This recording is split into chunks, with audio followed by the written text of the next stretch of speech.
is what we call flight training, because as a pilot, before you get into a plane and fly, somebody has to teach you how to do it. So we work at our flying school as well, where we teach children and teenagers and grown-ups as well how to fly planes, what it takes to fly planes. Now, one thing I would like to cover in general, because some of these questions, the parents were scared of asking these questions. And then at some point, when your child pops in and they are asking to join flying school, and the charges that flying school is sending to you every other day have more zeros than all of our rents and salaries combined, and then you're like, this chick was in our school and she never mentioned any of that. So what I'm going to mention is when it comes to flight training is a bit on the expensive side.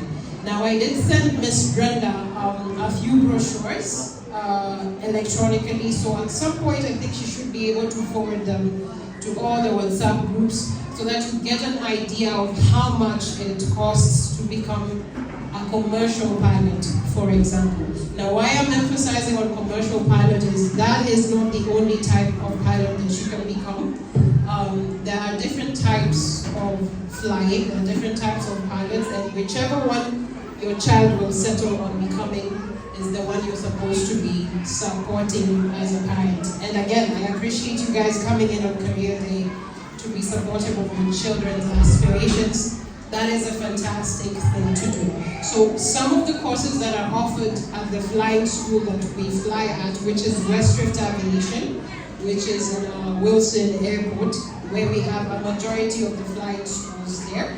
Some of the courses that are offered is what we call a private pilot license, which is the first license that you get when you come in. And then we have a commercial pilot's license, which is the license that gives you the privilege to be paid for your flying. We have a multi-engine and an instrument rating, which enables you to fly something with more than one engine and also fly in bad weather and in the dark, because apparently those are two different types of flying. And once you have what we call an ATPL, an Airline Transport Pilot's License, is where you can be able to apply for work through different airlines if your destination was to be a commercial pilot. Now, we have different programs running. By quick show of hands, how many of us have flown as passengers? You've flown in a plane as a passenger.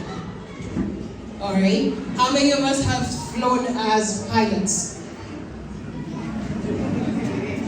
Anyone?